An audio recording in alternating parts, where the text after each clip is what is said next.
My name is Osama, and I'm 34 years old. On June 2nd, 2018, five masked men dragged me from my hiding place and forced me to my knees in an abandoned warehouse outside the city. A cold steel blade pressed against my throat as their leader demanded I renounce Jesus Christ and return to Islam. I was literally seconds away from death when something absolutely miraculous happened that changed everything. I was born into what many would consider the perfect Muslim family. My father served as the respected imam at our neighborhood mosque, a man whose deep voice would echo through the prayer halls 5 times daily, calling our community to worship. My mother dedicated her life to teaching Quran recitation to the children in our area, her melodious voice guiding young minds through the sacred verses. In our household, Islam wasn't just a religion, it was the very air we breathed, the foundation upon which every decision was built. From the moment I could speak, Arabic phrases rolled off my tongue with practiced ease. I learned to perform the ritual washing before prayers when I was barely tall enough to reach the sink. My parents beamed with pride as I prostrated myself on the prayer rug beside them, my small forehead touching the ground in submission to Allah. By the time I turned 16, I had accomplished what many adult Muslims struggle with their entire lives. I had memorized the entire Quran, all 60 to 136 verses committed to memory. My father would bring visitors to our home just to hear me recite, his chest swelling with pride as I flawlessly delivered passage after passage. The community looked at me as a future religious leader. I led prayers for the younger students at our Islamic school, and elders would nod approvingly when I demonstrated my knowledge of Islamic law and tradition. Everything seemed perfect on the surface. I was the model Muslim son, the embodiment of everything our faith taught a young man should become. But beneath this carefully constructed exterior, something was beginning to crack. The questions started small, like tiny seeds of doubt planted in the corners of my mind. During my studies of Islamic jurisprudence, I encountered the prescribed punishments for various offenses: the stonings, the amputations, the executions. My teachers explained these as divine justice, perfect laws from a perfect God. But something in my heart recoiled. I found myself wondering how a merciful Allah could demand such brutal consequences for human failings. When I dared to voice these concerns to my father, his face darkened with disappointment. He reminded me that questioning Allah's wisdom was itself a dangerous path that led to spiritual destruction. I began to struggle with the concept that billions of people, including Christians, Jews, Buddhists, and others, were destined for eternal hellfire, simply for following the wrong religion. Many of these people lived moral, compassionate lives, yet according to our teachings, their good deeds meant nothing without accepting Islam. Ask yourself this question: have you ever felt your heart rebel against what your mind was taught? That's exactly what was happening to me. My heart was crying out for a different understanding of divine justice and mercy. The treatment of women in our community became another source of internal conflict. I watched my sister, brilliant and capable, being told her testimony in court would only count as half that of a man's. I saw my female cousins covering themselves completely, their voices barely heard in family gatherings where men dominated every conversation. My mother, despite her obvious intelligence and deep spirituality, deferred to my father in even the smallest decisions. When I questioned whether this was truly God's design for half of humanity, I was told that women's subordination was a mercy, protecting them from the harsh realities of the world. But this explanation felt hollow, contradicting the sense of justice that seemed to burn within me. As these doubts multiplied, I found myself going through the motions of religious devotion, while my heart grew increasingly distant. The 5 daily prayers, once a source of peace and connection, became empty rituals. I would kneel and prostrate, speaking the familiar Arabic phrases, but my mind wandered to these troubling questions. The beautiful verses I had memorized felt like chains around my soul rather than pathways to divine truth. I stopped finding comfort in the mosque's fellowship, feeling like an outsider among people who seemed to accept without question what I could no longer embrace. My behavior didn't go unnoticed. My younger brother began commenting on my changed demeanor during family meals. He reported to my father that I seemed distracted during prayers, that I no longer engaged enthusiastically in religious discussions. My father began watching me more carefully, noting my reluctance to lead prayers and my tendency to avoid conversations about Islamic theology. The weight of their scrutiny made my internal struggle even more intense. I became increasingly isolated despite being constantly surrounded by believers. At family gatherings, I would sit quietly while uncles and cousins debated fine points of Islamic law, feeling disconnected from conversations that once energized me. At the mosque, I avoided the study groups and discussion circles where my absence might be noticed, but my lack of engagement would certainly be apparent. The community that had once been my source of identity and belonging now felt like a cage closing in around me. Sleep became my only refuge from this internal torment. But even in dreams, I found no peace. I would wake in the middle of the night, my heart racing with anxiety about the path my thoughts were taking. I knew that in my community, questioning Islam too deeply wasn't just discouraged, it was dangerous. I had heard whispered stories of young people who had been disowned by their families for expressing doubts about the faith. Some had simply disappeared from the neighborhood, their names never mentioned again, as if they had never existed. Yet, despite my fear, I couldn't stop the questions from multiplying. Each day brought new conflicts between what I was taught to believe and what my conscience was telling me. I felt like I was standing on the edge of a cliff, knowing that taking another step would send me plummeting into an unknown abyss, but unable to turn back to the safety of unquestioned faith. I had no idea that this internal struggle was preparing me for an encounter that would change everything, leading me toward a truth that would literally put my life in mortal danger. The turning point came through the most unexpected person. Ahmad worked in the office next to mine at the telecommunications company where I had recently started my career.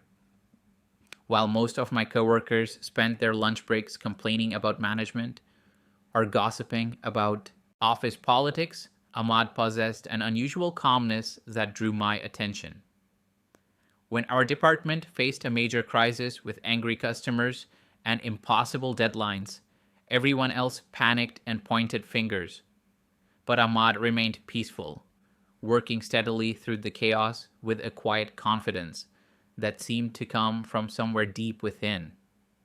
One afternoon, curiosity finally overcame my caution. I approached Ahmad during our break and asked him directly how he maintained such peace during stressful situations.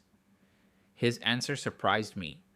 He told me that his faith taught him to trust in God's sovereignty over all circumstances, believing that even difficult times served a greater purpose. When I pressed him about which faith provided such comfort, he smiled gently and said he was a Christian. My immediate reaction was shock. In my Islamic worldview, Christians were misguided people who had corrupted the true message of Jesus, turning him into a false god alongside Allah. But Ahmad didn't match any of the stereotypes I had learned about Christians. He wasn't trying to convert me or attacking Islam. Instead, he simply lived out his beliefs through his actions.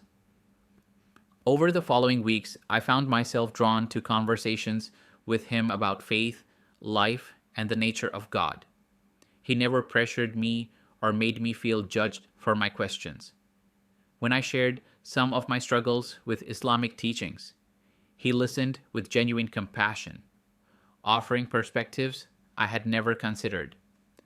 Ahmad eventually invited me to visit his home for dinner with his family. Against my better judgment, I accepted. Walking into their household felt like entering a completely different world. His wife spoke freely during our meal, sharing her opinions and engaging in theological discussions with both men. His teenage daughter asked thoughtful questions about world events and expressed her own dreams for the future without any shame or fear. The atmosphere was filled with joy, laughter, and mutual respect. I had never witnessed such harmony between men and women in a religious household. That evening, Ahmad offered to lend me a book that had influenced his spiritual journey. My hands trembled slightly as he placed a Bible in my palm. I knew that even possessing such a book could bring serious consequences if discovered by my family or community. Yet something compelled me to accept it. I hid the Bible in a small storage space behind my bedroom closet, a place where no one would think to look. For several nights, I resisted the urge to open it. The book seemed to burn in its hiding place, calling to me while simultaneously terrifying me. Finally, one sleepless night, I retrieved it and began reading the Gospel of Matthew by the dim light of my phone's flashlight. I was immediately struck by the gentleness of Jesus' words. Instead of the harsh judgments and threats I expected, I found teachings about love, forgiveness, and mercy that spoke directly to my hungry soul. Night after night, I continued my secret reading. I devoured the Gospels, amazed by story after story of Jesus reaching out to society's outcasts, showing compassion to women, forgiving sinners, and challenging religious authorities who cared more about rules than people's hearts. Look inside your own heart right now. Can you feel the difference between fear-based religion and love-based faith? That's exactly what I was experiencing. Everything I read about Jesus contradicted the portrait of Christianity I had been taught in Islam. The most shocking discovery came when I read about Jesus' crucifixion and resurrection. In Islamic teaching, I had learned that Jesus was a great prophet, but that Allah had rescued him from the cross, making it appear that someone else died in his place. But reading the gospel accounts directly, I encountered a completely different story. Here was God himself, taking on human form and voluntarily suffering death to pay the price for humanity's sins. The concept of divine sacrifice for human redemption was unlike anything in Islamic theology. As weeks passed, my secret Bible study became the highlight of each day. I would rush through my evening prayers with my family, then retreat to my room to study the scriptures by flashlight. I began praying directly to Jesus, asking him to reveal himself to me if he truly was who the Gospels claimed he was. These prayers felt different from the formal Arabic recitations I had performed my entire life. They came from my heart in my own language, honest conversations with someone who felt real and present. The transformation happening within me became increasingly difficult to hide. The peace I had witnessed in Ahmad began filling my own heart. The anger and confusion that had plagued me for months started dissolving, replaced by a joy I had never experienced. I found myself humming throughout the day, approaching work challenges with new confidence and treating people with greater kindness. My family noticed these changes but attributed them to my new job bringing stability to my life. On June 2nd, 2017, exactly 1 year before my near execution, the moment arrived when I could no longer resist the truth calling to my heart. Alone in my room after midnight, I knelt on my prayer rug and spoke words that would forever change my destiny. I confessed that I believed Jesus Christ was the Son of God, that he had died for my sins and risen from the dead, and that I wanted to surrender my life completely to him. The moment those words left my lips, I felt an overwhelming sense of freedom and belonging that surpassed any religious experience I had ever known. From that night forward, I was no longer the same person. Though I continued attending mosque and maintaining my Islamic facade, my heart belonged entirely to Jesus. I began attending secret underground Christian meetings that Ahmad connected me with. These gatherings of former Muslims and sympathetic believers became my new spiritual family, people who understood the risks we all faced for following Christ in our culture. For months, I managed to maintain this double life, growing stronger in my faith while carefully hiding my transformation from my family. I had no idea that my secret was about to be discovered in the most devastating way possible, setting in motion events that would literally put my life in mortal danger and lead to a miraculous encounter with the living God. For 8 months, I successfully maintained my double life. Each morning, I would perform the ritual washing and join my family for dawn prayers, reciting familiar verses while my heart belonged entirely to Jesus. I had become an expert at religious deception, nodding thoughtfully during my father's sermons at the dinner table, while secretly praying to Christ for strength to endure another day of pretending.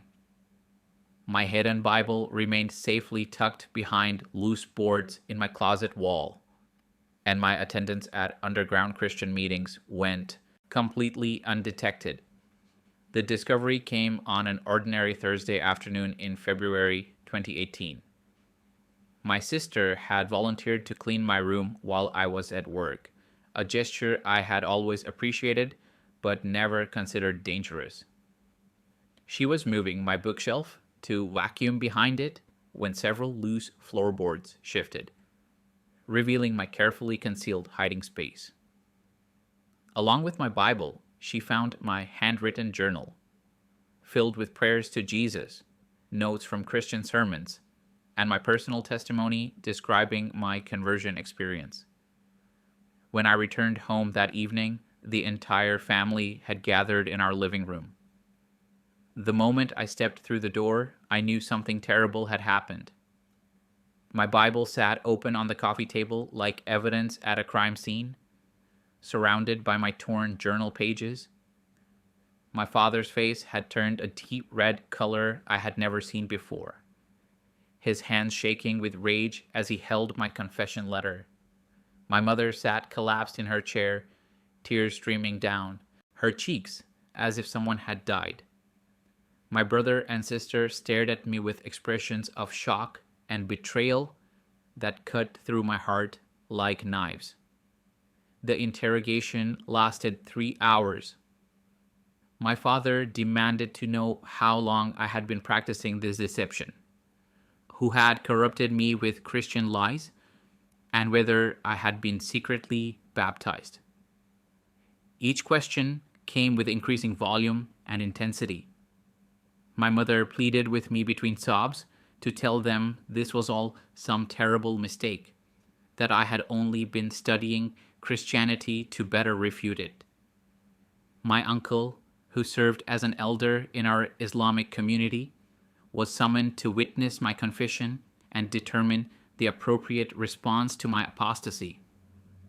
When my uncle arrived and examined the evidence, his verdict was swift and decisive.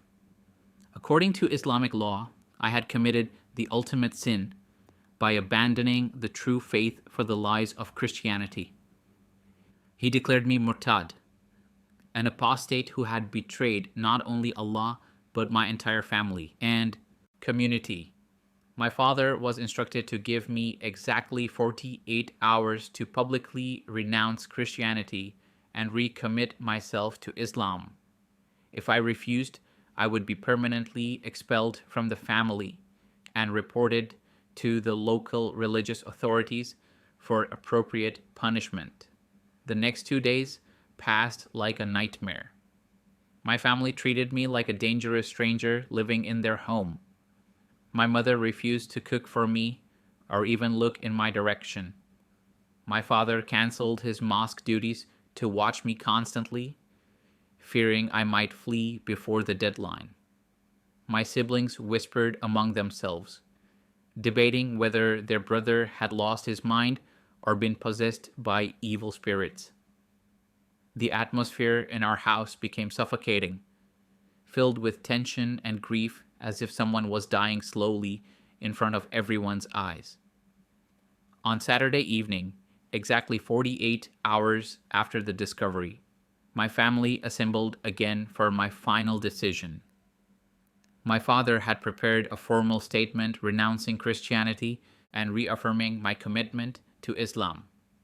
All I had to do was read it aloud while they recorded the confession, and my life could return to normal.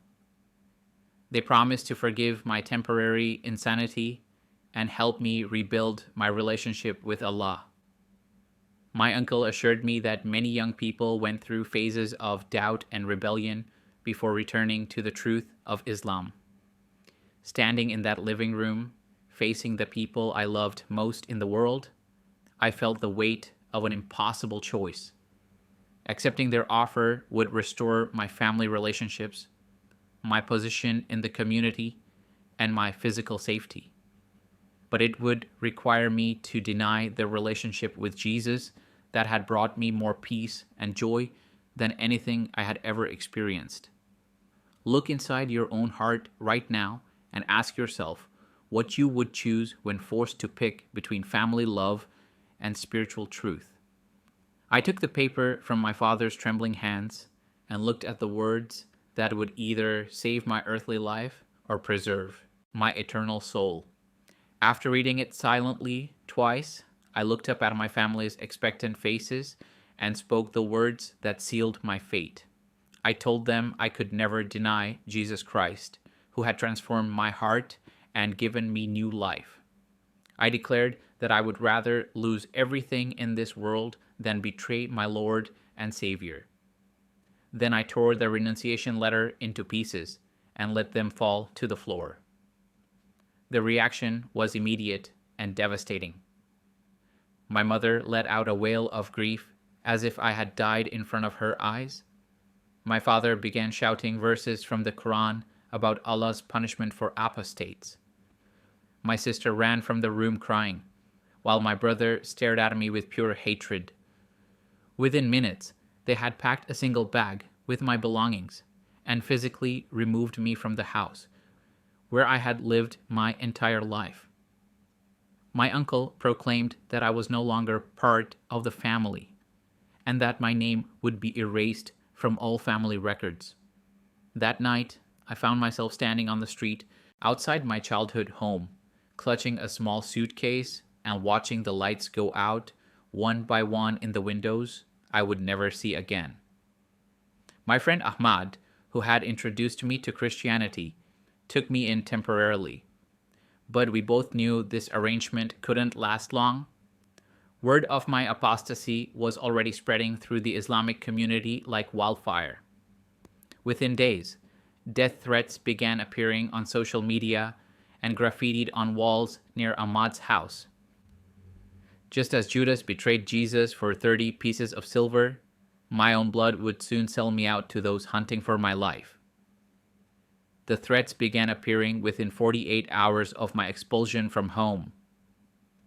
Someone had spray painted the Arabic word for traitor across Ahmad's front gate, along with a crude drawing of a severed head.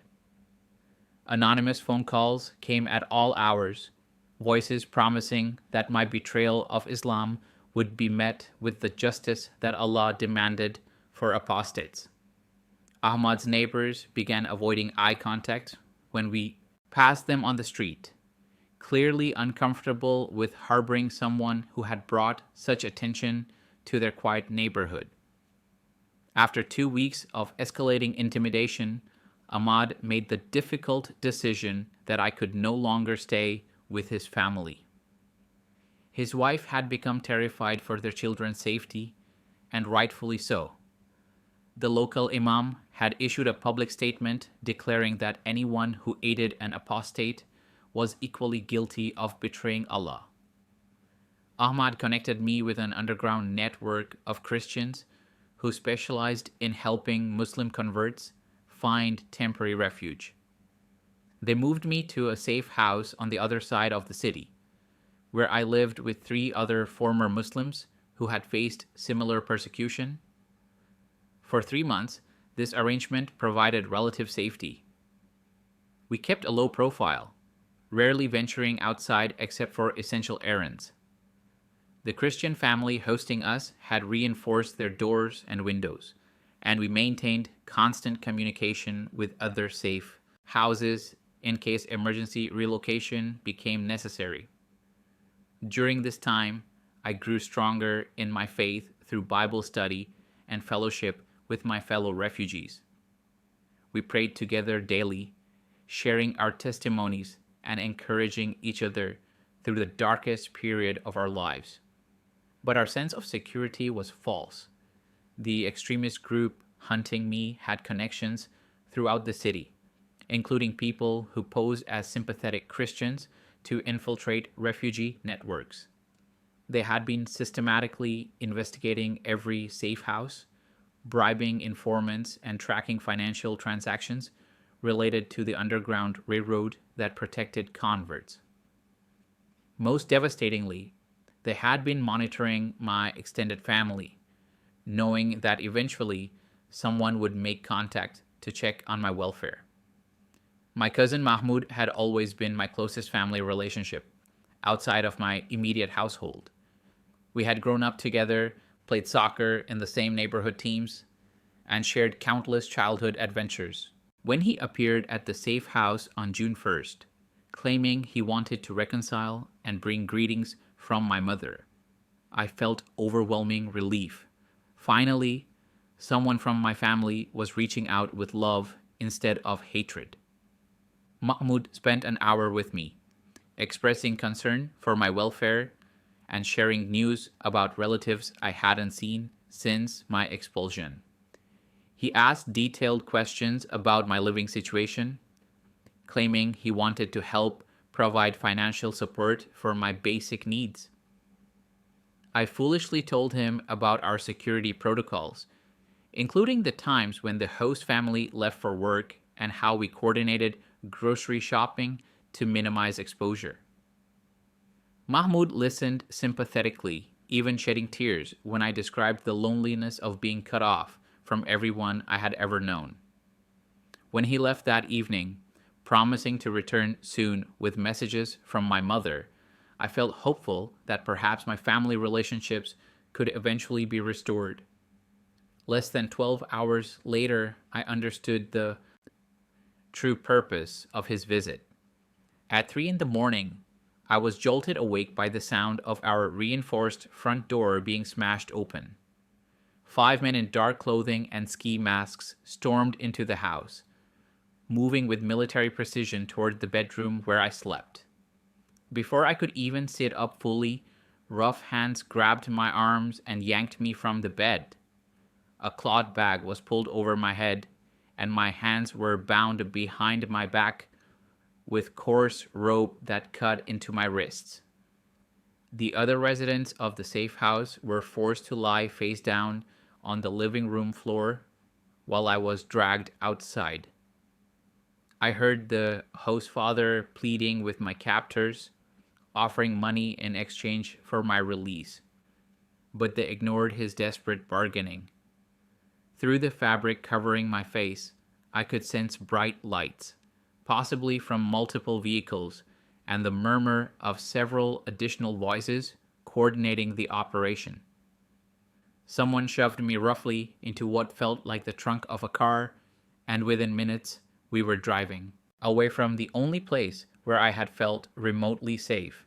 The journey lasted approximately 2 hours over increasingly rough roads that suggested we were heading into rural areas outside the city. My body was thrown against the sides of the trunk as we navigated sharp turns and bumpy terrain. The rope around my wrists had cut off circulation to my hands, and the bag over my head made breathing difficult in the confined space.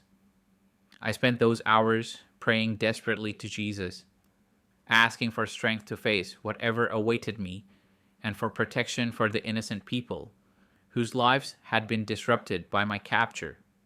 When the vehicle finally stopped, I was pulled from the trunk and half carried into a building that echoed with our footsteps, suggesting a large empty space.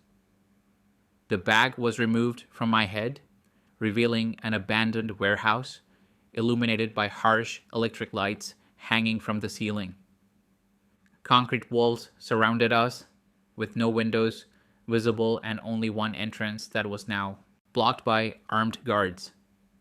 The 5 men who had captured me were joined by 3 others, all wearing masks that concealed their identities. For the next 6 hours, they subjected me to psychological torture designed to break my resolve before the final execution.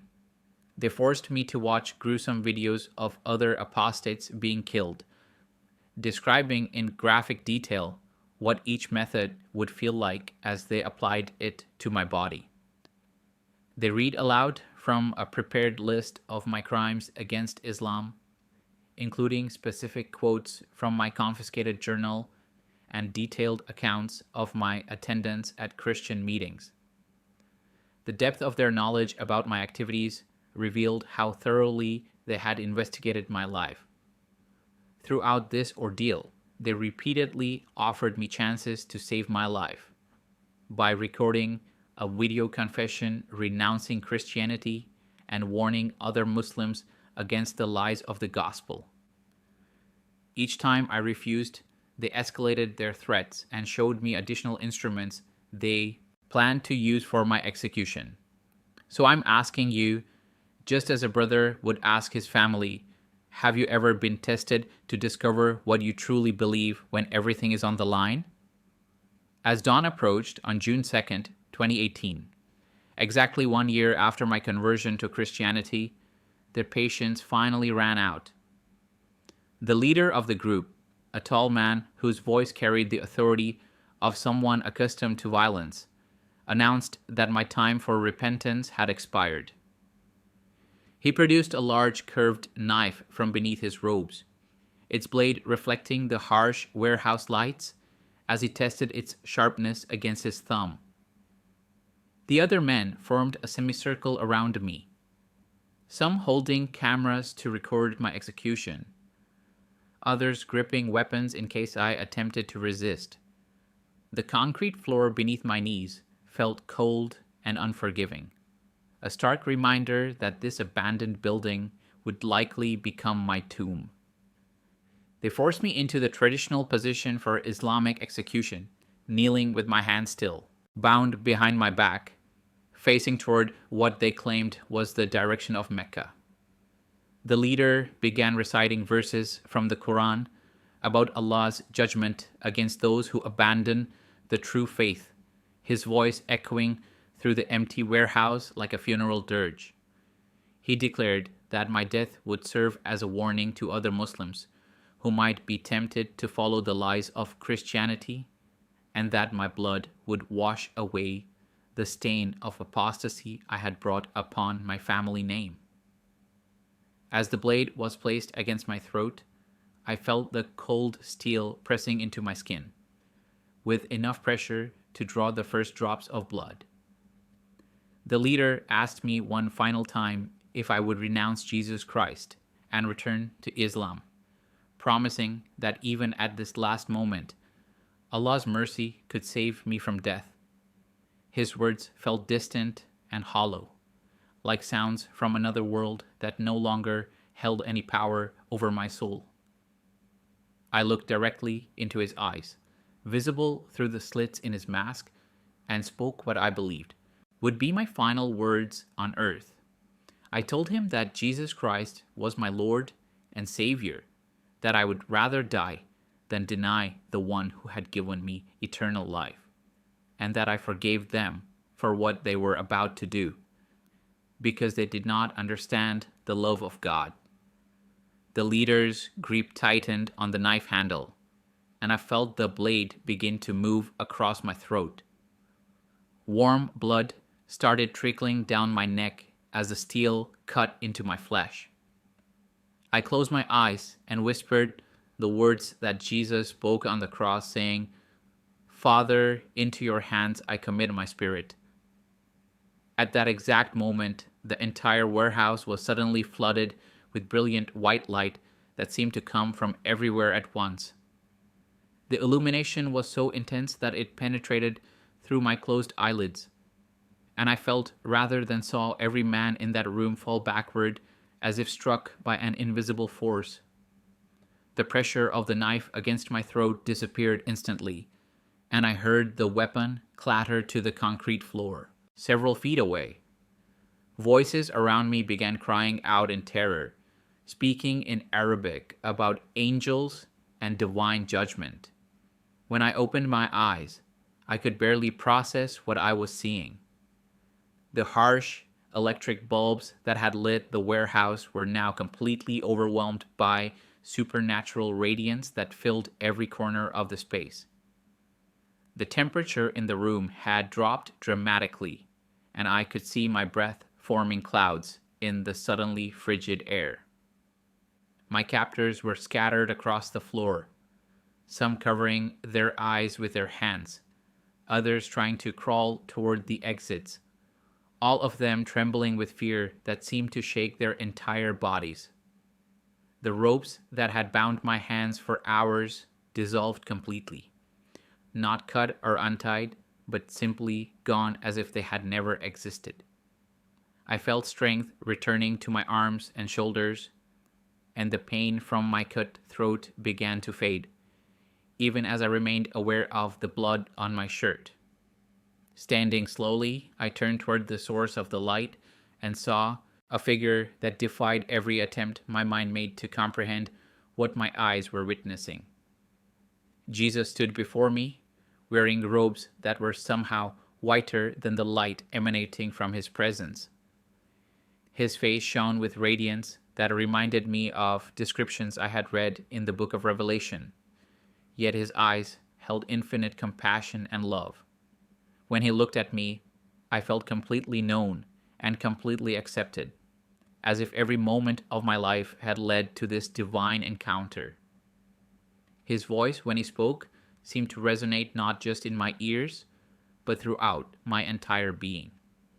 He said in perfect Arabic, "Fear not, Osama, for I am with you always, even unto the end of the age." The words were gentle, yet carried absolute authority, bringing immediate peace to my terrified heart. He continued, "Those who touch you touch the apple of my eye. No weapon formed against you shall prosper, for you are my beloved Son, in whom I am well pleased." As he spoke, I felt supernatural healing flowing through my body, mending not just the wound on my neck, but years of emotional trauma from persecution and rejection.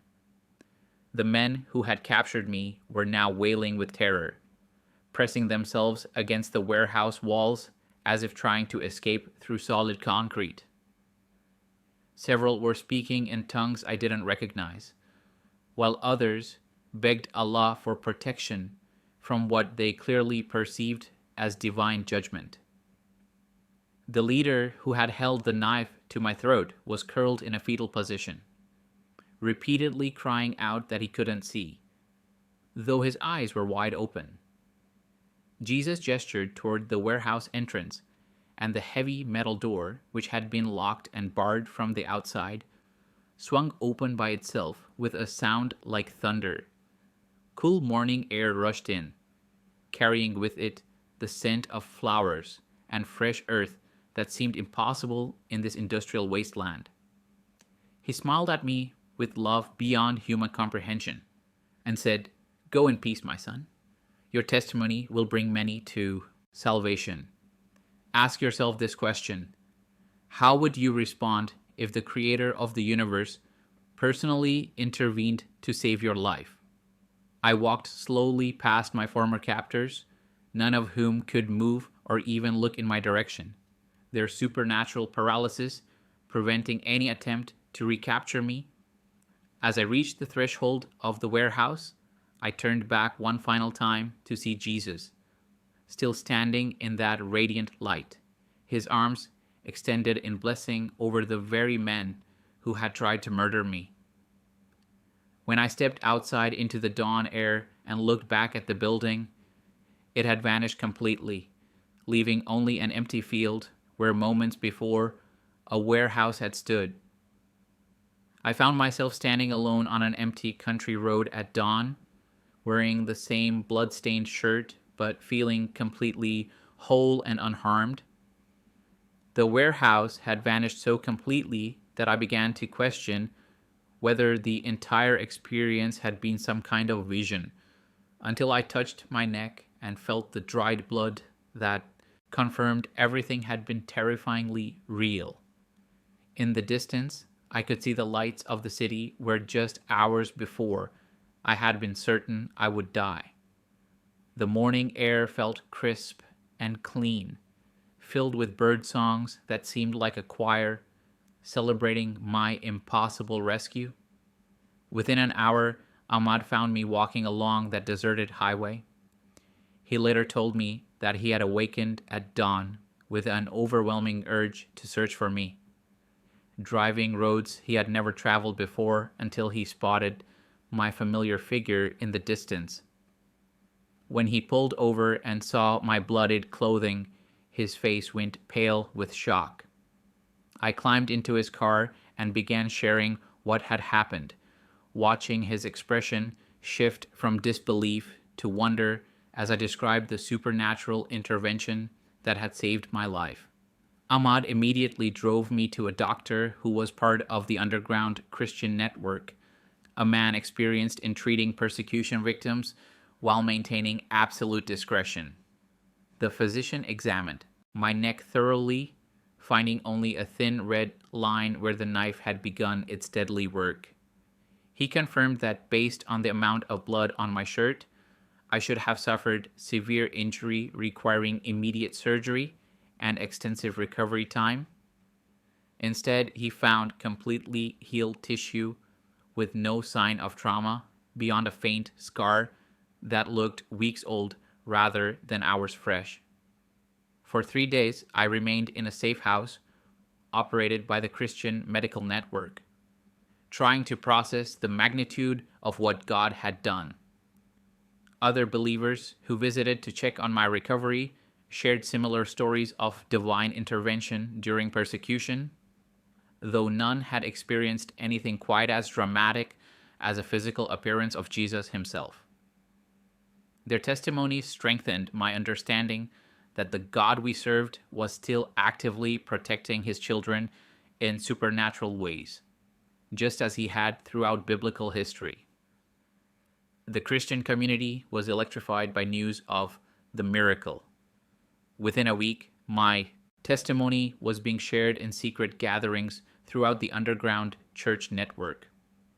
Former Muslims who had been wavering in their faith found new courage to stand firm in their conversion. Believers who had grown comfortable in their safety began praying more boldly for persecuted Christians worldwide.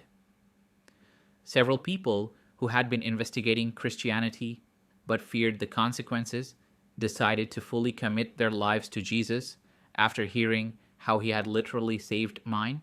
Meanwhile, my sudden disappearance had created chaos among the extremist group that had captured me. According to contacts within the Islamic community, the men who had attempted my execution were found the next morning wandering in various locations around the city, suffering from temporary blindness and claiming to have no memory of recent events. Some had been discovered miles from the supposed warehouse location, unable to explain how they had traveled such distances. The leader, who had held the knife to my throat, was reportedly admitted to a psychiatric facility after claiming that angels had attacked him.